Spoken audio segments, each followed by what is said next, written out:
Welcome to Hassle-Free RE, the show where we share tips, tricks, and stories from the short-term rental industry and business alike. Hosted by Dave Menapace and Will Van Wickler. They'll help you navigate the exciting and ever-evolving world of short-term rentals. Whether you're a seasoned host or just starting out, they've got something just for you. In each episode, they'll bring you insider insights, expert advice, and real-life stories from hosts and industry professionals who have been through it all. They'll cover everything from maximizing your rental income and profits to creating unforgettable guest experiences and handling unexpected day-to-day challenges with ease. Are you ready to discover the secrets to running a successful short-term rental business without the hassle? Then let's get started. This is Hassle-Free RE.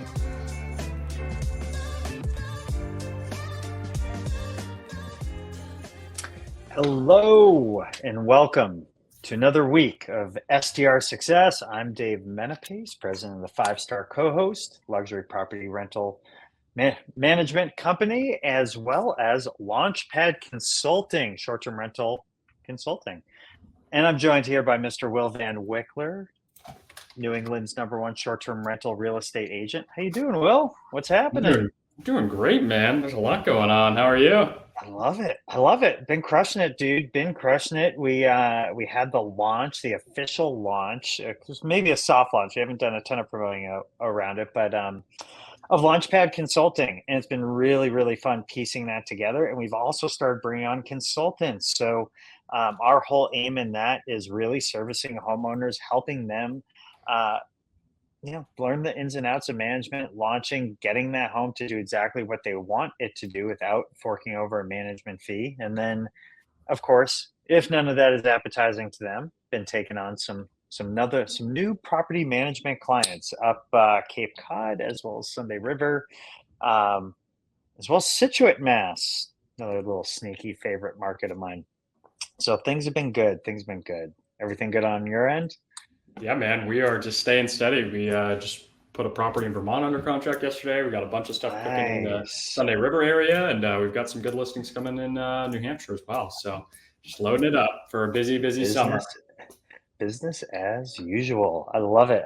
Well, today we have a fun topic. It's not going to take too terribly long, but something that I think would help. I think it'd be educational for folks. And we want to talk about the sequence and strategy behind preventative maintenance and just the non-sexy things in any home, really, short-term rental or not, but some things that are good as you're sort of in these in-between seasons, right? We call them the shoulder seasons, early mid-spring, as well as kind of late fall. Some things you can take care of at the home to really just make it so when you are in peak season, you don't have to worry about a whole lot. So that'll be what we spend our time on today. Yeah, this is the unsexy side of real estate. But when we think about short-term renting and people in and out, you have wear and tear. And I think a lot of people forget to do this stuff because they're so focused on revenue, and it's just not something they think about. So we've got some interesting tips and tricks strategy-wise for tracking this, and then mainly discussing things that people won't really think about, right? That I run into a lot on the sales side, seeing deferred maintenance, and on the management side, people may be saying, I never even thought about that. Right.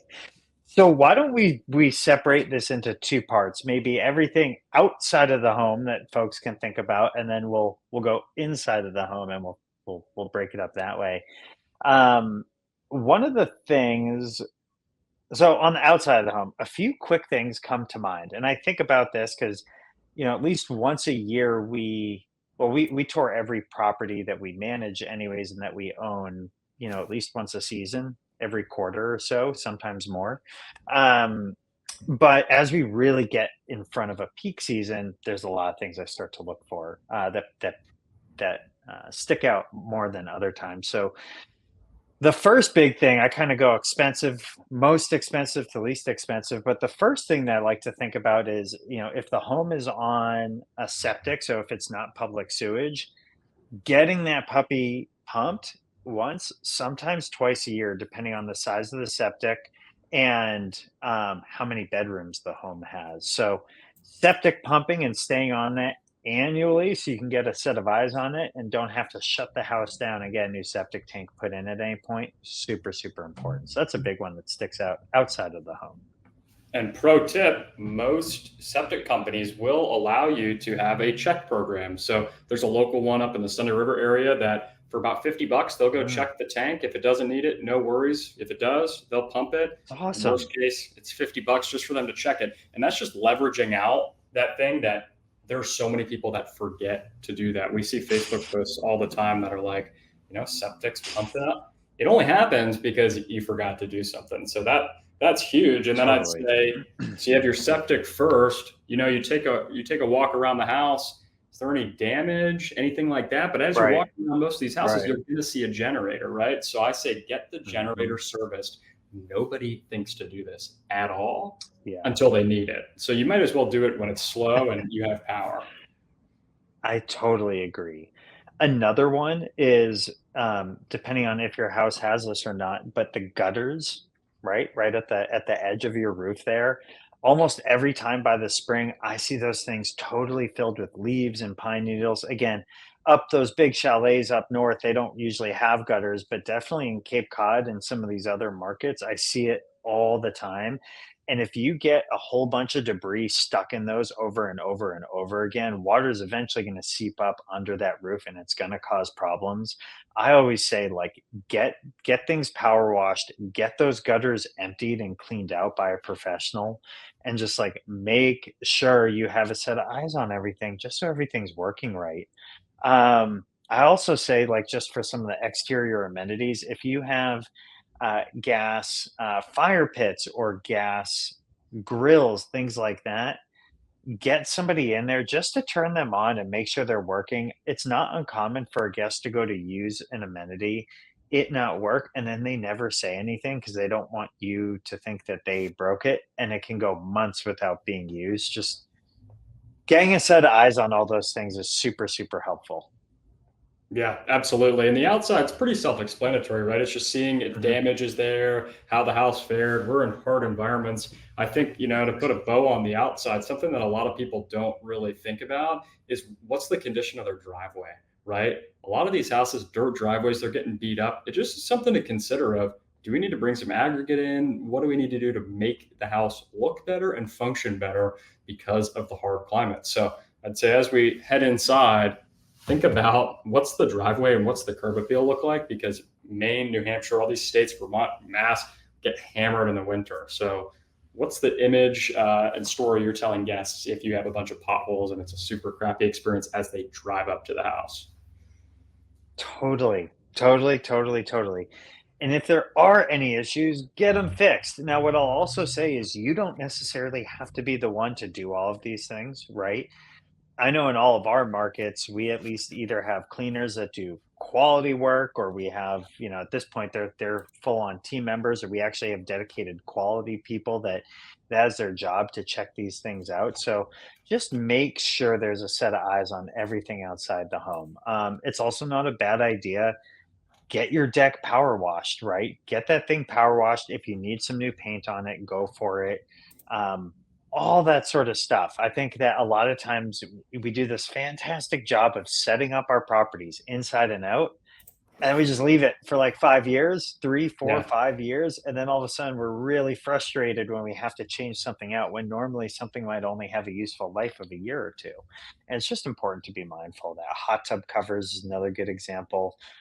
All that sort of stuff. Just like make sure everything is working, because it sucks when a guest goes to use something, even if it's something like a folding chair, and it just breaks, and then you're coordinating getting a new one, replacing it, or all that sort of stuff. Absolutely. Yeah, it's just like deal with it up front and budget the money for CapEx. Like this is a real thing in real estate investing, is like knowing there's going to be stuff that happens, but also there's a lot of value in being able to test this stuff out. A lot of remote investors, they can't, but ask a friend in the market, ask someone you know and trust that has a second set of eyes that can tell you what's going on. Because I think the outside, as we are in the shoulder season, you don't want to be getting calls that a chair is broken, think this or that. It kills the experience. And that's how Airbnbs get a bad rep. Deal with it now. Now's the time to do it. And that's why we're doing this show right now, this time of year. Yeah, exactly. Well, maybe we head on inside now, 'cause there's a Yeah, whole bunch of stuff absolutely. inside on houses. Generally thinking of like big things first, right? I usually say get the HVAC and the water furnace and all those sorts of things checked out, do the preventative maintenance, get on the preventative maintenance programs and have them serviced. This I find to be the better time of year for getting those types of things furnace, because a lot of people Right. up in Maine wait until October and November to get their furnace serviced, and like it might actually be 3 or 4 months before somebody can get in there and clean it out, and then you already have guests there. So, and again, everything we're explaining and describing here, it's a few $100. It's not it's not like it's super expensive or anything. But those Exactly. are usually my first go-tos. What do you think? Yeah. So I'd say something that a lot of people don't think about is the gas fireplace, right? They only think about it when there's a problem. But a lot Oh, of old school managers or old school owners, they want to save a couple bucks and turn the pilot off during the summer to save like $1 in propane. Honestly, just don't even bother doing that because it's going to be a nightmare to get it back serviced again. And maybe call that company and say, hey, do you have any service recommendations, any cleaning we can do? Gas fireplaces are the number one issue I think people have in these cold winter markets. Deal with it in the summer because you do not want to have to deal with that call when everybody else is having it. And I think it's commonly missed and forgotten. Maybe everybody's doing the boiler service. A lot of people are. I'd say maybe 50% of homeowners are doing it. I don't think I know many people at all worried about their fireplace. So, it's a great point. And honestly, the amount of properties, especially when they're brand new properties, and we do a thing called Safety September where we do a whole bunch of preventive maintenance checks on every single property. And one of them is seeing if the fireplace works. If it's a new home or a new purchase, the amount of times it's not working. And then it takes like weeks to figure out or get a plumber in there or reconnect something. A new lighter box, starter box. It's pretty funny how challenging they can be. And we don't think about it until it starts to get cold. that's exactly um, right.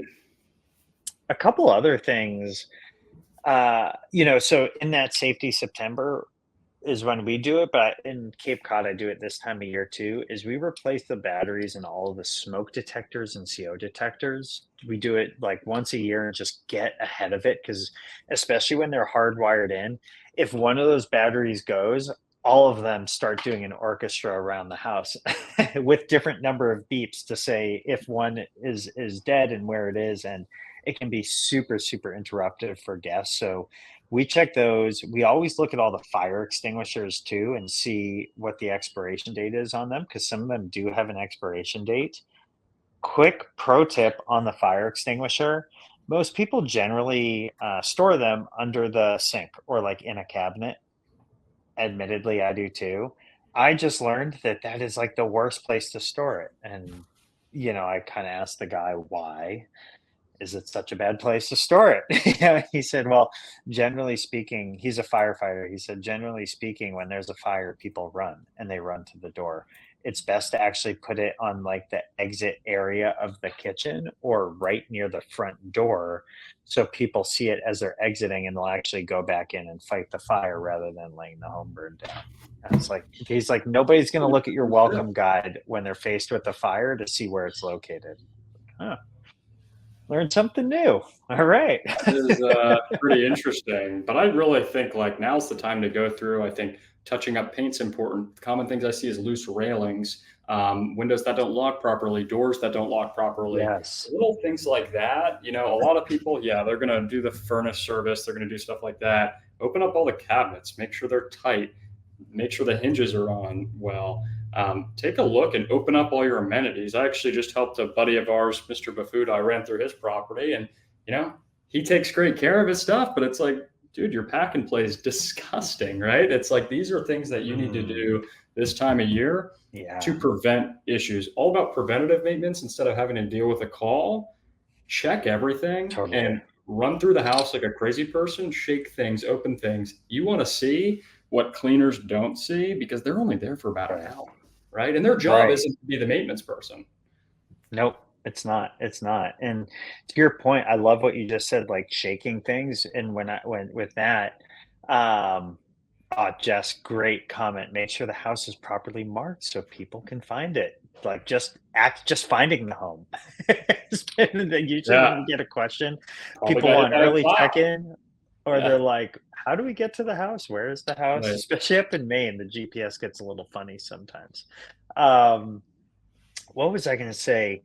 Uh, Opening stuff, oh shaping yeah. stuff, making sure it actually So works. Yeah. chairs and tables generally get loose when they're used a lot, right? Especially if they're bought and put together at the home. Sometimes, like, you have to go through a few years of retightening things till it just sticks. Couches, cabinet knobs, those can easily get loose, and they're really easy to just have tightened, and a guest might not even recognize it, but it's good to have that. We just got through our whole big cycle of deep cleans. We usually start them at the houses. This year we started them a little earlier. We started them middle of March, ran them through April at all the houses up north, and then in Cape Cod, we do them usually in May, just because we want to let the pollen get down, and then you kind of gotta get in all the windows and stuff like that, and then you're good for another year. But other things, usually once a year, we'll replace out the first aid kits. Bam. People use batteries, people use band-aids, they use things that are in there. They're not going to replenish it. They're not supposed to. It's really smart to get those things replaced once a year, in my opinion, and put new batteries in the flashlights, all that sort of stuff. And it all kind of makes sense. Like up north, if your house has window air conditioners, this is the time of year you're starting to put those in anyways. So all this stuff can be done. Right. And speaking of window ACs, it's putting the screens back in, repairing them now, and really, really, really being careful to make sure there's no holes, right? The screen doors work. Yeah. We see so many posts in our local Facebook groups are like, oh, there's bugs inside the house. Yeah, it's because there's definitely holes in your screen and you just don't know that because you never got to see it. You never asked your maintenance person to do it, right? God love our maintenance people, but honestly, they're doing the Yeah. job we told them to do. They're not Right. usually bringing up issues unless they're a big deal. So those are the details that we really need to be hyper actively looking at as short-term rental investors Totally. because they are directly correlated to the guest experience, whether you like it or not, right? If something doesn't work or there's an issue, it's your fault. I'd love just to get ahead of it and not have to deal with it. That's the truth. Totally. Totally. Another thing that's good to do is snaking all of the shower drains for whatever reason. It's only in STRs, I swear to God.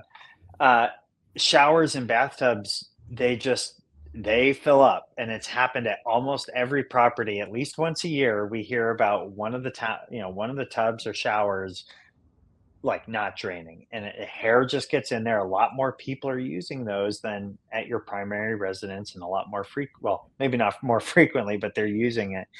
10, 12 people might shower in a day, where at home we're looking at 3 to 4. So I find just like preventatively going in there and snaking that and just knocking them all out, great things to just have on your radar. And especially, you're probably spending a few $100 a few times a year for someone to go in and do these sort of simple preventative maintenance tasks. Super, super important to just kind of get them all down. But it's also way cheaper than an emergency call, right? One of my long-term rentals, I just had an emergency call on a boiler. It was $1,500. It would have been $400 if I knew about it sooner, right? So long-term rental, Yeah. not a short-term, totally different, but like it's way cheaper to get in front of stuff than deal with the repercussions after. If you're not getting your house stained every 5 years, right?